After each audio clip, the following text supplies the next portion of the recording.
Every guy wants abs, but most of you will never get them. Not because it's impossible, but because you are chasing shortcuts.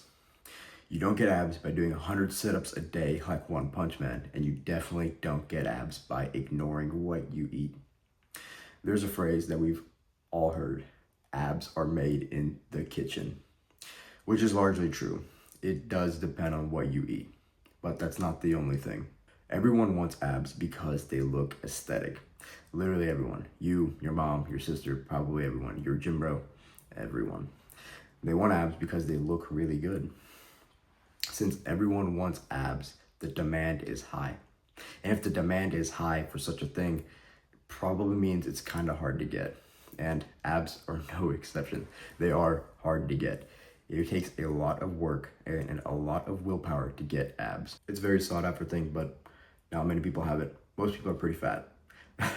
Most people are pretty fat.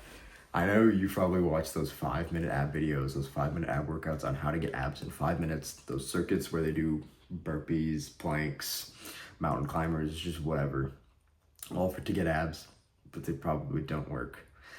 You've probably also searched up the quiet version because you don't want anyone else to know you're working out, but those don't work either. So you're gonna have to do something else.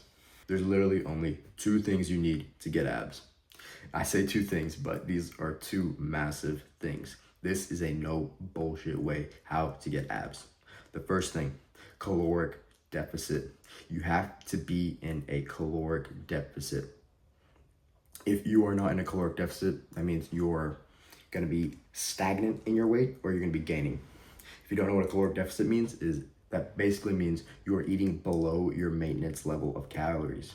Your maintenance level of calories is essentially how many calories you need to intake per day to stay at the weight. So you don't go up and you don't go down. You just stay the same weight. If you're in a caloric deficit, that means you're eating anything below your maintenance level of calories. So if your maintenance level of calories is 2,500 calories, if you eat 2,400 or 2,300 or 2,200, you are going to go down in weight every single day because you are eating below your maintenance level of calories.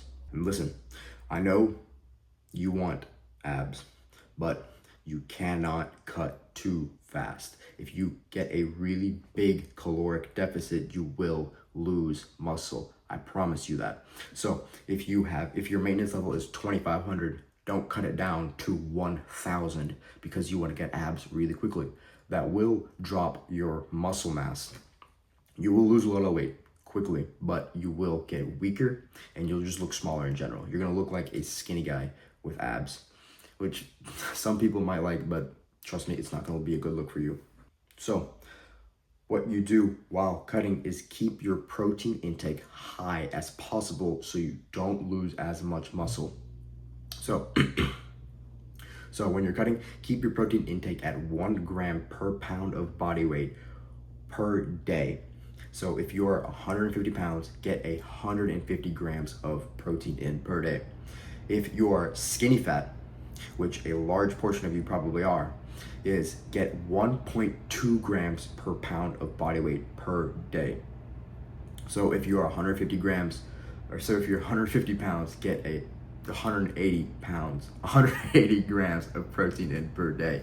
This will make sure you're getting the most muscle, you're keeping the most muscle while cutting.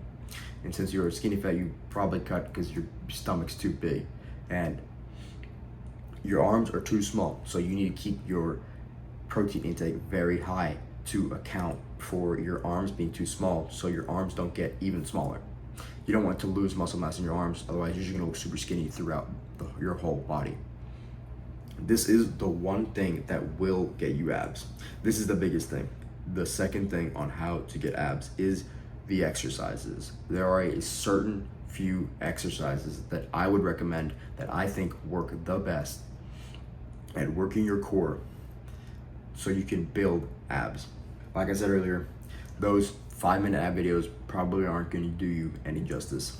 Those are mostly made to get people like you or the earlier version of you to just watch and do and follow along and keep watching so they think they're actually doing something, but they're probably not. Those are mostly just body weight exercises, We are bodybuilders. Body weight exercises don't get us very far unless we just need to start. So if you're doing dips, do body weight. If you can't, do assisted dips until you can do body weight, and then progress into weighted dips.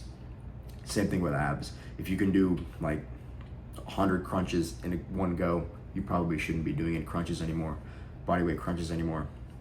In fact, if you can do 10, I wouldn't do it anymore. I would go straight to weights. That phrase, abs are made in the kitchen, that does not mean skip out on ab exercises. Abs are still a muscle group that you need to work just like any other muscle group.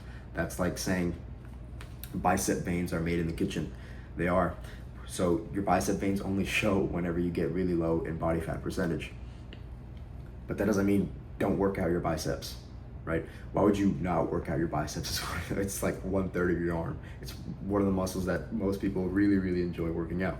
So you gotta work it out just like abs. There are 3 exercises I do: crunches, ab wheel, and Russian twists. To be more specific, I do cable crunches, weighted Russian twists, and ab wheel. Ab wheel is really, really difficult, so I still haven't progressed.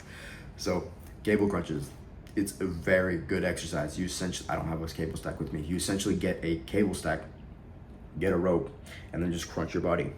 It's really good. I don't really enjoy doing the machine crunch as much as this. I feel like this works my core more, so I do it. If you enjoy the machine crunch, do that. Weighted Russian twist, I've tried regular Russian twist. I've progressed past the point where I can do like 40 of them on each side, and I don't need to keep adding more reps. So I'm gonna add more weight. So that's what I do, the weighted Russian twist. And ab wheel is a really good one. It works your TVA, your transversus abdominis. It's like basically covers your whole core almost. Ab wheel, if you will probably have difficulty doing it. First, I would do it on your knees, and then once you progress enough, you do it off your knees. You do it basically just like a push-up. It's like knees, it's like push-ups. You do knees push-ups, and then you do regular push-ups. So you do knees ab wheel, and then regular ab wheel. I haven't progressed past knees ab wheel yet. Regular ab wheel is very difficult. You can do these exercises with no equipment, even the ab wheel. But the ab wheel isn't as good with no equipment. It's basically you just walking forward and then walking backward. It's not very good. I wouldn't really recommend it unless you have no access to an ab wheel. Common fake news people believe. First one, why train abs when I can't see them yet? Like I said earlier, you have to train abs. It's a muscle group, train it. And the second one, I hear a lot of people here, I don't want to have massive abs. You're probably not going to get to that point. You're probably not going to have massive abs. That's like saying, I don't want a massive chest, so I'm not going to do bench press. You're probably not going to get there. Just work out abs. You're going to have to work out abs. It's a muscle group. If you don't work it out, it's just going to be super flat. You'll have some definition, but it's going to be largely flat. And it doesn't look very good. If you want abs, you have to put in the work. You know what to do. Get up and get after it.